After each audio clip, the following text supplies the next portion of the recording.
Hello everyone, how are you all? I hope you guys are doing well. So guys, welcome back to our channel and guys start करेंगे अपना आज का session. और आज के session में as usually हम लोग डिस्कस कर रहे हैं आपके यूनिट 1 टीचिंग एप्टीट्यूड के कुछ इम्पॉर्टेंट प्रीवियस ईयर के क्वेश्चंस जो कि आपके एग्ज़ाम पॉइंट ऑफ व्यू के अकॉर्डिंग बहुत ही ज़्यादा बेनिफिशियल क्वेश्चंस आपके लिए प्रूव होने वाले हैं। तो वीडियो को विदाउट स्किप किए लास्ट तक ज़रूर देखें ताकि आपसे कोई भी इम्पॉर्टेंट क्वेश्चन मिस ना हो। साथ ही इसके अलावा जो भी आपको इम्पॉर्टेंट इन्फॉर्मेशन हमें प्रोवाइड की जाती है उस पर आपको अपने एग्जामिनेशन में हेल्प कर सकें।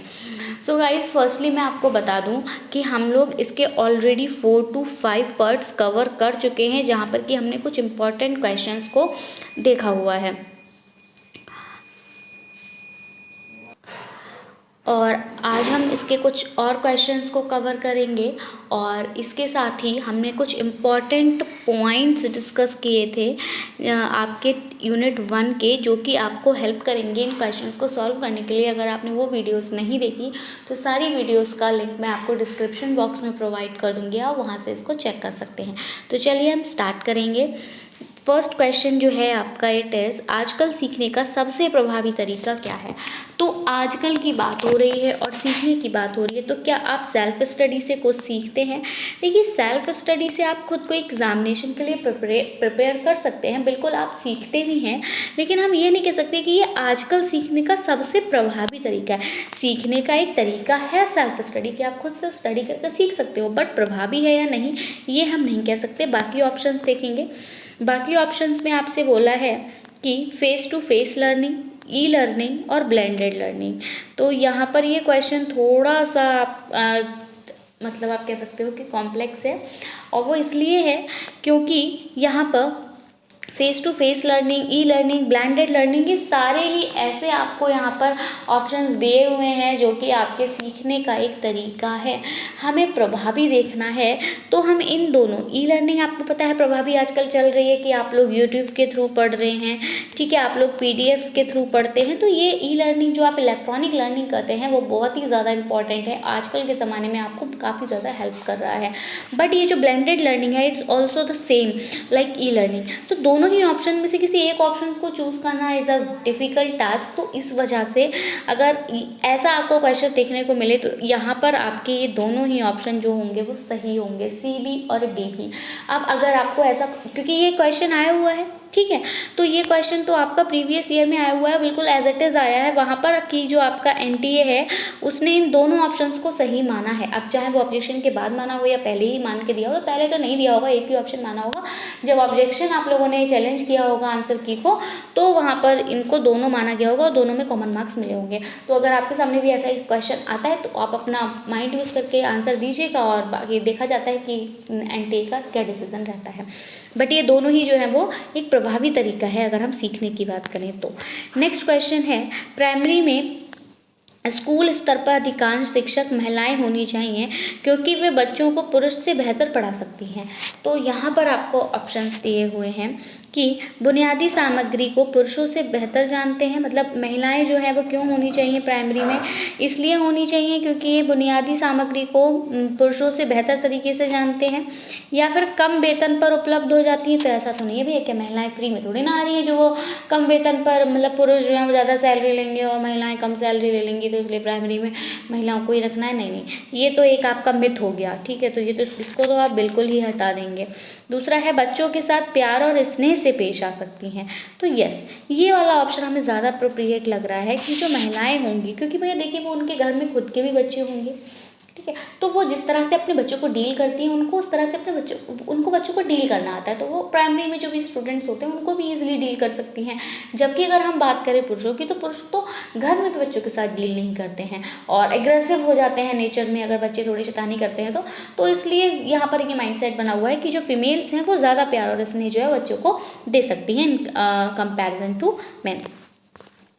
सीखने का उच्चतम क्रम कौन सा है? अब आप जब सीख रहे होते हैं तो सबसे हाईएस्ट जो सीरीज़ रहेगी वो क्या रहेगी, चेन लर्निंग, कि आप चेन लर्निंग के माध्यम से सीखें कि मतलब आप वन पर आए फिर आप 2 पर आए, तो इस तरह से मतलब आप कुछ भी कर समझिए कि आप इस तरह से एक चेन फॉर्म में हैं, तो आप चेन लर्निंग को मानते हैं उच्चतम क्रम, या फिर प्रॉब्लम सॉल्विंग लर्निंग। तो problem solving is also a good learning, ठीक है, जिसमें कि आप जो है वो समस्या का क्या करते हो, समाधान खोजते हो, समाधान देखते हो।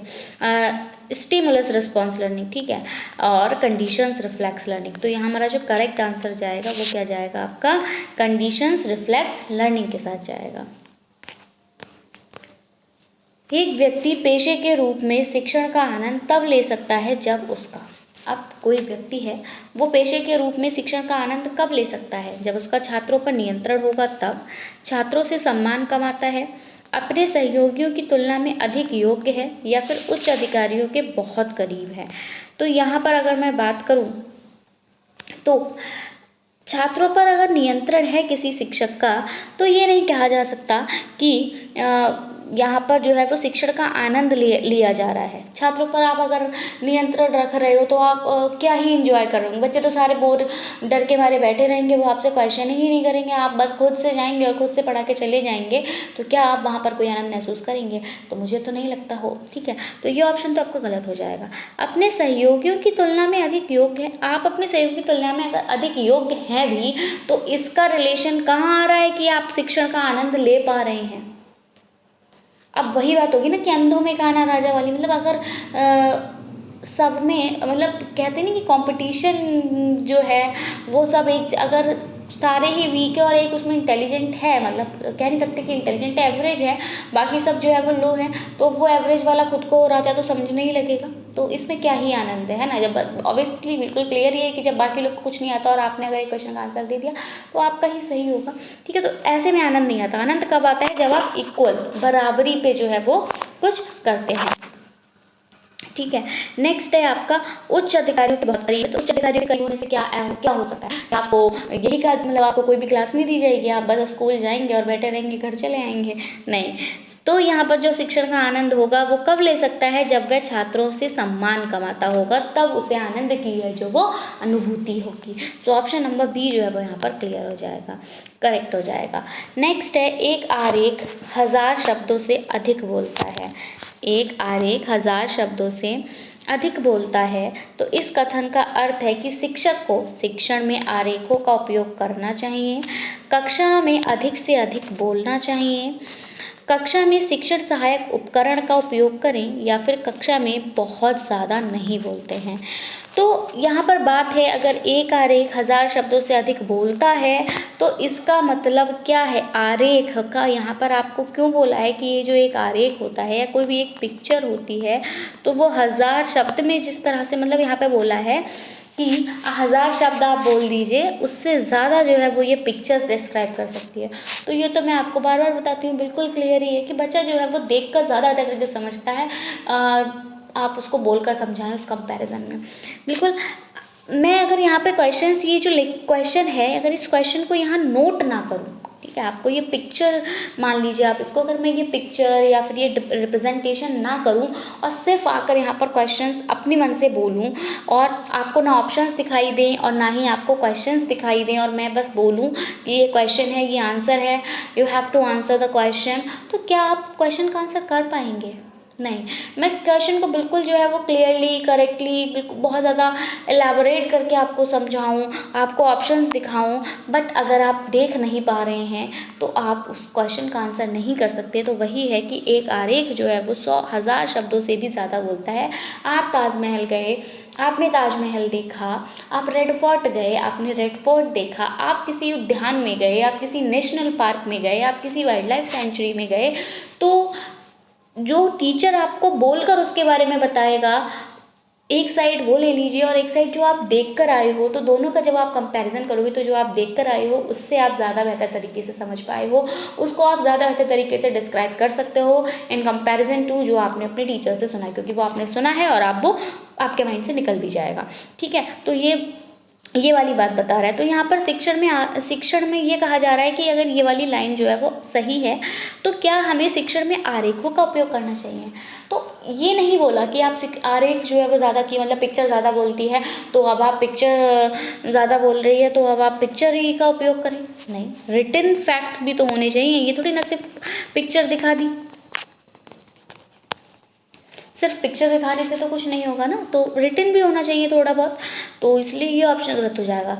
कक्षा में अधिक से अधिक बोलना। अब आप बहुत ज़्यादा से ज़्यादा बोलो। आप कक्षा में गए, आपने ब्लैक बोर्ड पर लिखा ही नहीं कि कौन सा हम चैप्टर कराने वाले हैं, इस चैप्टर में क्या क्या इंपॉर्टेंट पॉइंट्स हैं, किसका कनेक्शन किसके साथ है, पाठ का लेखक कौन है, ये सब आपने ब्लैक बोर्ड पर नहीं लिखा। बस आप गए और आपने बस बोलना शुरू कर दिया this this this this this and blah blah blah.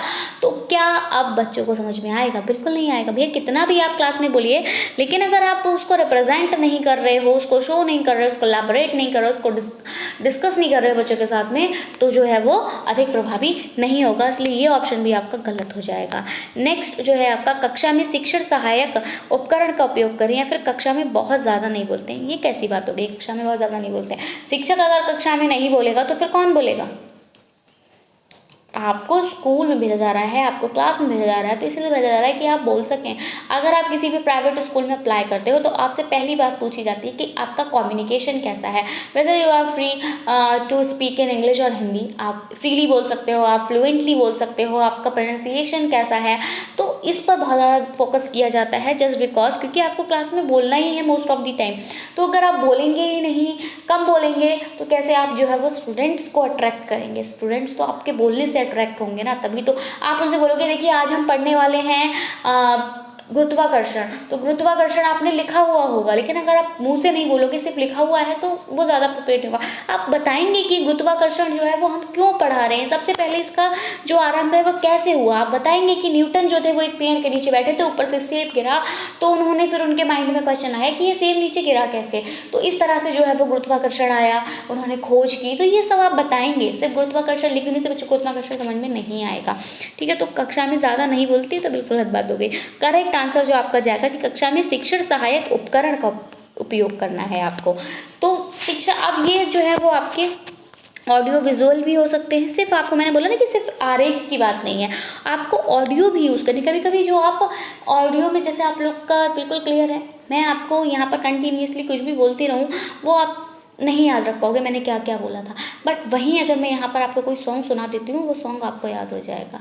तो वही है कि आप ऑडियो एड्स का इस्तेमाल कीजिए, आप वीडियो एड्स का इस्तेमाल कीजिए, आप ऑडियो वीडियो दोनों एड्स का इस्तेमाल कीजिए। ठीक है, तो शिक्षण सहायक उपकरण का जो है आपको उपयोग करना है। ऑप्शन नंबर सी जो है यहाँ पर करेक्ट आंसर हो जाएगा। एक कुशल और टिकाऊ सीखने के लिए शिक्षार्थी में अगर आपको एक बेहतर तरीके से कुछ सीखना है और लंबे समय तक जो रहे, ऐसा सीखना है, वही स्थायी रहे, ये नहीं कि आज सीखा और कल भूल गए। ठीक है, तो इसके लिए शिक्षार्थी को क्या करना है? केवल सीखने की क्षमता होनी चाहिए, कि मतलब आप में आप कह सकते हो कि एबिलिटी होनी चाहिए कि आप सीख लोगे।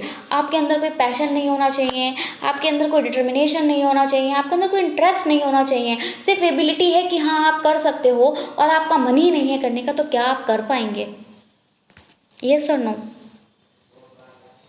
आई होप नहीं, क्योंकि क्षमता तो सब में होती है ना। हम सभी एक ही जैसे हैं, सारे स्टूडेंट्स एक जैसे हैं। इनमें से कोई आईएएस बनता है, कोई डॉक्टर बनता है, तो क्या वो क्षमता से बनते हैं? क्षमता तो सब में सीखने की ही थी ना, लेकिन फील्ड चेंज कैसे हुई? तो फील्ड चेंज हुई किसकी वजह से? इंटरेस्ट की वजह से, कि इंटरेस्ट था कहीं ना कहीं उनका। दूसरी चीज़ आ जाएगी कि मोटिवेशन की वजह से उनमें, कि मान लीजिए मोटिवेटेड है किसी को देखकर, है ना, तो मोटिवेशन की वजह से उन्होंने अपना गोल चेंज किया कि नहीं आपको तो डॉक्टर ही बनना है, इंटरेस्ट है मेरे को तो डॉक्टर ही बनना है। तो अलग अलग फील्ड में जो स्टूडेंट जाते हैं, सीखने की क्षमता सब में होती है, बट अलग अलग कौशलों को वो सीख रहे हैं just because of their interest and just because of their motivation, कि वो किसी को देखकर मोटिवेट हुए कि अच्छा ये ऐसा है, वाह कितना अच्छा है, मैं भी इसकी तरह बनूंगा। तो ये जो है वो मोटिवेशन होता है, या फिर आपको किसी ने मोटिवेट किया है। ठीक है, मतलब आपके मान लीजिए कि आपके फादर ने बोला कि नहीं बेटा तुम मेरे लिए डॉक्टर बन के दिखाओ, तो पहले मेरे को अपने मेरे पापा की जो है वो इच्छा पूरी करनी है, उनका सर जो है वो गर्व से ऊंचा करना है, मैं तो डॉक्टर ही बनूंगा। तो ये क्या हो गई? एक मोटिवेशन हो गई। तो केवल सीखने की क्षमता होनी चाहिए, इसको हम नहीं कह सकते कि आप कुशल और टिकाऊ जो है वो सीख पाएंगे। केवल प्रेरणा का अपेक्षित स्तर। अब ये भी नहीं कि आप में सीखने की क्षमता नहीं है। मान लीजिए कि 4 साल का बच्चा है, अब इस 4 साल के बच्चे को मैं प्रेरणा तो दे रही हूँ, बहुत ज़्यादा मोटिवेट कर रही हूँ, बेटा you can do, yes you will, और तुम जो है वो सारा कुछ पढ़ लोगे, तुम IAS का एग्ज़ाम क्रैक कर लोगे, अब जो फॉर्म आने वाला है उनको ज़रूर फिल करना, या फिर ये जो मैं तुम्हें ये जो IAS का जो मैं तुम्हें पेपर दे रही हूँ तुम उसको सॉल्व करो, तुम कर सकते हो, yes you can you will. तो ये इस तरह से मैं एक 4 साल के बच्चे पर IAS एग्ज़ाम क्लियर करने का जो है वो कितना भी मोटिवेट कर लूँ बट वो नहीं कर पाएगा, है ना। तो सिर्फ एक प्रेरणा भी जो है आप नहीं कह सकते कि आप सिर्फ प्रेरणा उसको मोटिवेट कर दें। मोटिवेशन के साथ साथ वही होनी क्या होना चाहिए, आपका इंटरेस्ट भी होना चाहिए, साथ साथ यहाँ पर एबिलिटी भी होनी चाहिए। मतलब तीनों ही चीज़ें जो है वो एक इंपॉर्टेंट रोल प्ले करती हैं कुछ भी सीखने में, किसी भी कौशल को स्थापित करने के लिए। तो ये दोनों गलत हो जाएंगे। अब सिर्फ केवल सीखने के अवसर मिल जाए, तो देखिए सीखने के अवसर तो कितने लोगों को मिलते हैं बट क्या सब सीख पाते हैं, और सीखने के अवसर कितने लोगों को नहीं मिलते हैं बट फिर भी वो बहुत कुछ करके दिखा जाते हैं। आपको याद होगा कि लाल बहादुर शास्त्री जो थे वो नदी पर तैर कर स्कूल जाया करते थे। अब पहले के पूर्वज, अगर आपके पेरेंट्स जो हैं वो काफ़ी पुराने टाइम के, मतलब हमसे पुराने टाइम के ही हैं ऑब्वियसली, तो वो आपको बताते होंगे कि किस तरह से उन्होंने स्ट्रगल किया। इनफैक्ट मेरे फादर तो मेरे को बताते हैं कि वो या उनके गांव में नदी थी और वो बरेली आया करते थे, बरेली कॉलेज पढ़ने जाया करते थे, अपने गाँव से आते थे और वो नदी को क्या करते थे, स्विम करके आते थे, मतलब तैर कर जो है वो नदी को पार किया करते थे, और उनकी बुक्स ना भीग जाए इसलिए वो बुक्स को अपने सर पर बांध लिया करते थे। तो वो मुझे बताते हैं ये सब किस तरह से उन्होंने अपनी जो है पढ़ाई की। तो हम कह सकते हैं अवसर उनको नहीं मिले, ठीक है, वो अवसर नहीं मिले जो हमें मिल रहे हैं। तो क्या वो एजुकेटेड नहीं है? My father is a post graduate, तो हैं, ठीक है, he is a government employ also. तो हम ये भी नहीं कह सकते कि उनको अवसर मिला, मतलब उनको अवसर नहीं मिला तो वो नहीं पढ़ पाए, पढ़ा और अपना जो है जो भी कुछ था मतलब अपना एक पहचान बनाई। तो अवसर उतने नहीं मिले, घर का सारा काम किया करते थे, जो भी एनिमल्स वगैरह हुआ करते थे, बताते हैं कि एनिमल्स हुआ करते थे उन सब का काम किया करते थे, फील्ड वर्क भी किया करते थे और फिर स्कूल जाया करते थे, स्कूल से आकर अपना बाकी फील्ड वर्क देखते थे, घर का काम देखते थे और जो थोड़ा बहुत टाइम मिलता था उसमें पढ़ते थे, मतलब सोने के टाइम पर वो पढ़ाई किया करते थे। तो बहुत ज़्यादा स्ट्रगल में उन्होंने स्टडी किया और वो सक्सेस हुए। तो हम ये नहीं कह सकते कि सीखने के अवसर मिलने पर बच्चा सीख ही सकता है। अब दूसरे केस की अगर हम बात कर लें कि आजकल के बच्चों को अगर हम देखें, उनको पूर्णतः सारे अवसर जो हैं वो प्रदान किए जाते हैं उनके पेरेंट्स के द्वारा। उनके पास मोबाइल फ़ोन्स हैं, इसको भी यूज़ कर सकते हैं, उनके पास ऑल्सो गैजेट्स हैं, बुक्स हैं, मनी है, मतलब किसी तरह की कोई भी कमी नहीं है। बट स्टिल जो है वो पढ़ नहीं रहे क्योंकि उनको गैजेट दिया गया पढ़ने के लिए, बट वो उसका यूज़ कर रहे हैं गेम खेलने के लिए। तो सीखने के अवसर तो मिल रहे हैं बट वो सीखना ही नहीं चाह रहे हैं, इंटरेस्टेड ही नहीं है, मोटिवेटेड ही नहीं है, तो नहीं सीख सकते। तो ये तीनों ऑप्शन इसलिए गलत हो जाएंगे। जो करेक्ट आंसर हमारा जाएगा वो जाएगा क्षमता और प्रेरणा का वांछित स्तर, मतलब एबिलिटी भी होनी चाहिए और साथ ही साथ यहाँ पर उनको मोटिवेशन भी मिलना चाहिए। मोटिवेट करोगे, एबिलिटी होगी तो बिल्कुल जो है वो आपका जो सीखना है वो स्थायी होगा। अब मान लीजिए कि अगर आपने 12th में बायो लिया है तो ये बायो लेना आपकी क्या है, डॉक्टर बनने की एक एबिलिटी है। हम कह सकते हैं कि हाँ आप में क्षमता है क्योंकि आपने बायो लिया, आप जानते हो इसका बेसिक, ठीक है। तो आप जो है मैं आपको मोटिवेट करूँगी, अब तुम्हें डॉक्टर बनना चाहिए, गरीबों की मदद करनी चाहिए, ये सब, तो तुम्हारे अंदर इंटरेस्ट जो है वो आएगा। अब यहाँ पर मैं बात कर लूँ कि आप लिए हुए हैं कॉमर्स और मैं अब आप बताइए 12th में जब आपने कॉमर्स लिया है तो एबिलिटी तो है ही नहीं, आपने क्या पढ़ रखा है, अकाउंट और बिजनेस पढ़ रखा है, बायो का तो आपको नॉलेज ही नहीं है और मैं आपसे बोल रही हूँ तो तुम तो डॉक्टर बन जाओगे, तो ये भी नहीं, गलत हो गया ना। तो वही है कि क्षमता होनी चाहिए और फिर प्रेरणा का जो है वो वांछित स्तर होना चाहिए, डिज़ायरेबल लेवल होना चाहिए, ठीक है। तो आपका ऑप्शन नंबर डी जो है वो यहाँ पर करेक्ट हो जाएगा। नेक्स्ट क्वेश्चन है हमारा, कक्षा संचार होना चाहिए। अब कक्षा संचार कैसा होना चाहिए, तो कक्षा संचार कम्युनिकेशन जो है वो शिक्षक पर केंद्रित होना चाहिए, छात्र पर केंद्रित होना चाहिए, सामान्य केंद्रित होना चाहिए या फिर आपका पाठ्य पुस्तक केंद्रित होना चाहिए। तो मैंने आपको पहले बता दिया कि बुक्स पर केंद्रित नहीं होना चाहिए, ठीक है, शिक्षक पर केंद्रित नहीं होना चाहिए, सामान्य केंद्रित होना चाहिए, कैसा होना चाहिए, छात्र केंद्रित होना चाहिए, जैसा कि अभी आपके NCF 2005 के अकॉर्डिंग हुआ है कि चाइल्ड सेंटर्ड है सब कुछ, ठीक है। नेक्स्ट आपका है शिक्षण का सबसे अच्छा तरीका है। अब शिक्षण के सबसे अच्छे तरीके की अगर हम बात करें तो यहाँ पर क्या है,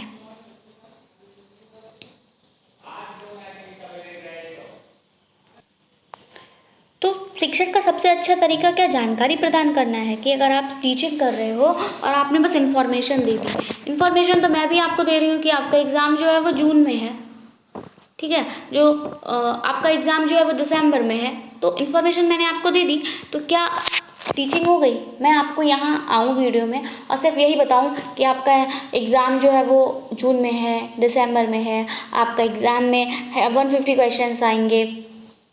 पेपर 1 में आपके 10 यूनिट्स होती हैं, हर यूनिट से आपके 5 क्वेश्चंस आते हैं, 10 मार्क्स का रहता है। तो ये इन्फॉर्मेशन मैं आपको प्रोवाइड करती रहूँ, तो सिर्फ मेरी इन्फॉर्मेशन दे देने से क्या ये शिक्षण आप अच्छा मानेंगे? नहीं।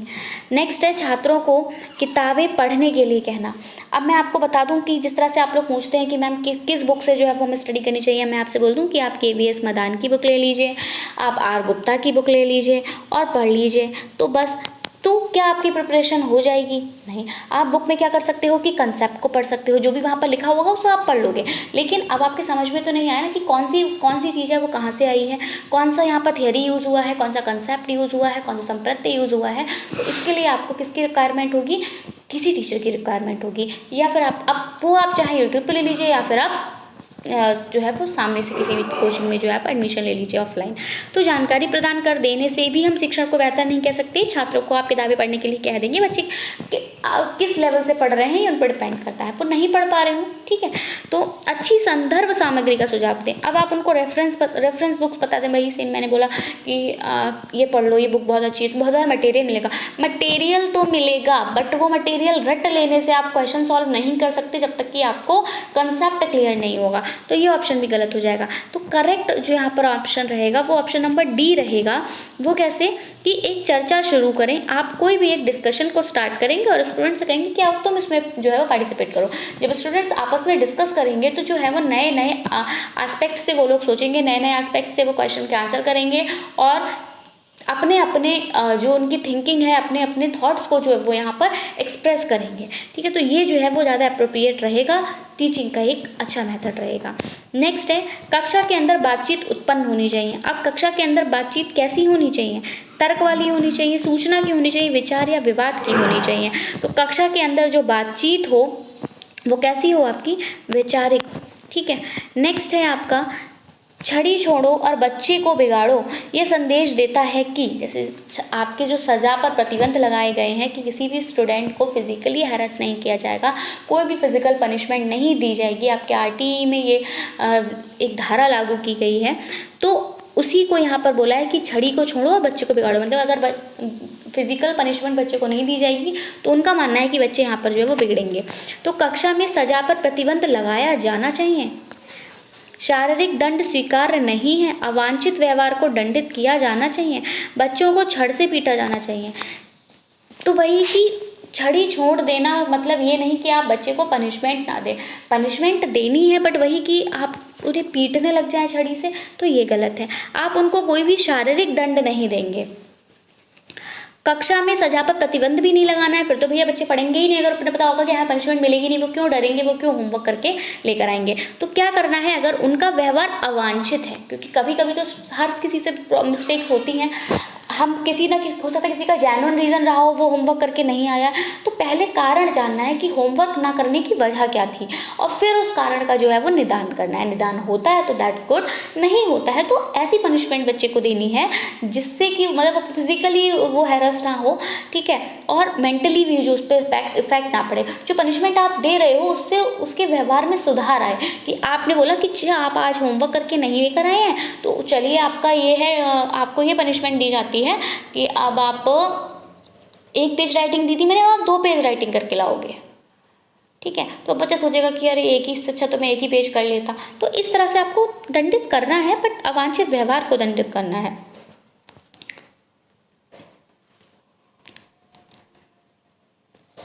नेक्स्ट, शिक्षक कक्षा में जिस प्रकार का संचार करता है उसे कहा जाता है, क्या कहा जाता है? उसको पारस्परिक कहा जाता है, जनसंचार कहा जाता है, समूह संचार। तो शिक्षक तो जो है वो ग्रुप कम्युनिकेशन करता है, क्योंकि वहाँ पर स्टूडेंट्स भी होते हैं, टीचर्स भी होते हैं, और सब मिलकर जो है वो इंटरेक्ट कर रहे होते हैं। यदि आपको सामान्य छात्रों के साथ साथ दृष्टिबाधित छात्रों को पढ़ाने का अवसर मिलता है, तो आप सोचेंगे तो आप उसे कक्षा में किस प्रकार का उपचार देना चाहेंगे? अतिरिक्त ध्यान नहीं दे रहा है क्योंकि बहुमत पीड़ित हो सकता है, भैया ऐसा नहीं करना है। कक्ष में सहानुभूति पूर्वक उसकी देखभाल करें।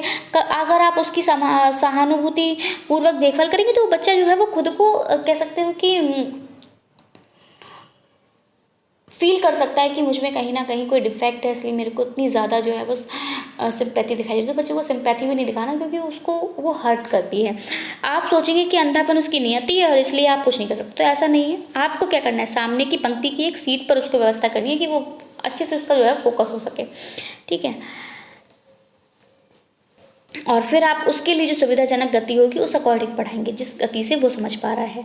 निम्नलिखित में से कौन सा एक अच्छा उपलब्धि परीक्षण की विशेषता इनमें से नहीं है? तो विश्वसनीयता है। जब आप परीक्षण कर रहे हो तो वो विश्वसनीय होना चाहिए, वो वैध होना चाहिए, मतलब जो परीक्षण आपको दिया है उसी की जांच कर रहा हो, ठीक है। आप अगर पीएच चेक कर रहे हैं तो पीएच ही चेक करें। आप उसकी इलेक्ट्रिकल कंडक्टिविटी देख ले रहे हैं तो वो वैध नहीं है। आप विश्वसनीयता मतलब बार बार आप परीक्षण करें, रिजल्ट सेम ही है। अगर आप उसका पीएच चेक कर रहे हैं किसी भी एक सैंपल का और उसका pH 7 आया है, तो आप बार बार अगर प्रैक्टिकल करते हैं, बार बार एक्सपेरिमेंट करते हैं, तो pH 7 ही आना चाहिए। ये विश्वसनीयता है उसकी, तो ये होना चाहिए। निष्पक्षता होनी चाहिए, ये नहीं कि आप एक पक्ष की तरफ जो है वो झुकाव दे रहे हैं। इस निष्पक्ष होना चाहिए, लेकिन अस्पष्टता नहीं होनी चाहिए, स्पष्ट होना चाहिए आपका परीक्षण। तो यही आपका ऑप्शन जो है वो करेक्ट हो जाएगा। निम्नलिखित में से कौन अनुमानित सहायता से संबंधित नहीं है? यहाँ पर अनुमानित सहायता से संबंधित कौन नहीं है? ओवरहेड प्रोजेक्टर, ब्लैक बोर्ड, एपिडाइस्क या स्लाइड प्रोजेक्टर। तो ये सब तो अगर आप देखेंगे तो ये सब आपके कैसे हैं, इलेक्ट्रॉनिक है, बट ये जो ब्लैक बोर्ड है ये नहीं है, इसलिए ये ऑप्शन आपका सही हो जाएगा। एक शिक्षक के लिए ब्लैक बोर्ड पर लिखने के लिए निम्नलिखित में से कौन सी विधि सही होगी? ब्लैक बोर्ड पर आपको कैसे लिखना है? तेजी से लिखना है या फिर यथासंभव स्पष्ट रूप से लिखना है? पहले मामले को लिखना है, फिर छात्रों को इसको पढ़ने के लिए कह देना है कि अब आप पढ़िए, या फिर छात्रों से प्रश्न पूछना है और फिर उनके द्वारा बताए जो उत्तर हैं उनको आप लिखेंगे, या फिर महत्वपूर्ण बिंदुओं को यथासंभव स्पष्ट रूप से लिखेंगे। तो बिल्कुल इंपॉर्टेंट पॉइंट्स लिखेंगे ना, सब कुछ लिख देने से कोई फायदा थोड़ी ना। मैं आपको यहाँ पर पढ़ा रही हूँ तो मैं कुछ इंपॉर्टेंट पॉइंट्स ही तो लिखती हूँ, है ना। अगर मैं आपको बता रही हूँ कि मैं प्रीवियस ईयर क्वेश्चंस करवा रही हूँ तो मैं सिर्फ PYQ लिख देती हूँ, आप समझ जाते हो। तो वही इंपॉर्टेंट पॉइंट्स लिखने और फिर उनको एलैबोरेट करना है। एक शिक्षक सफल हो सकता है यदि वह, तो एक शिक्षक सफल कब होगा? जब वो छात्रों को बेहतर नागरिक बनने में मदद करता है, छात्रों को विषय ज्ञान प्रदान करता है। तो आप विषय ज्ञान प्रदान कर देते हैं, लेकिन तो ये नहीं कहा जाएगा कि आप सफल हो गए। छात्रों को परीक्षा उत्तीर्ण करने के लिए तैयार करना भी जो है वो अप्रोप्रिएट नहीं है। किसी परीक्षा उत्तीर्ण उन्होंने कर ली, बाकी वो अपने व्यवहारिक जीवन में उसका यूज नहीं कर पा रहे हैं, जो शिक्षा उनको प्रदान की गई, तो वो गलत है। विषय वस्तु को एक सुव्यवस्थित तरीके से प्रस्तुत आप कर देते हैं, तो ये भी नहीं कहा जा सकता कि वो आपका शिक्षण जो है वो तब सफल माना जाएगा जब जो छात्र हैं वो बेहतर नागरिक बनेंगे। शिक्षण के लिए गतिशील दृष्टिकोण का अर्थ है कि शिक्षण सशक्त और प्रभावी होना चाहिए। शिक्षकों को ऊर्जावान और गतिशील होना चाहिए। शिक्षण के विषय स्थिर नहीं होने चाहिए लेकिन गतिशील। और तो यहाँ पर आपका जो करेक्ट आंसर जाएगा वो यही होगा कि शिक्षण जो सशक्त होना चाहिए और प्रभावी होना चाहिए, ये ज़्यादा इंपॉर्टेंट है। निम्नलिखित में से किस विधि से विद्यार्थियों का सही मूल्यांकन संभव होगा? तो आप विद्यार्थियों का सही मूल्यांकन किस विधि के द्वारा कर सकते हैं? पाठ्यक्रम के अंत में अगर आप मूल्यांकन करते हैं, तो अगर आप पाठ्यक्रम के अंत में मूल्यांकन करेंगे तो आप उसको सुधारेंगे कैसे? पूरी साल तो बच्चा पढ़ेगा ही नहीं है, एक साल आप पेपर उससे ले भी लेंगे तो उसके बाद इम्प्रूवमेंट का यहाँ पर कोई भी इफेक्ट आपको देखने को नहीं मिलेगा। वर्ष में 2 बार मूल्यांकन भी ज़्यादा अप्रोप्रिएट नहीं है। रचनात्मक मूल्यांकन इज अ गुड थिंग।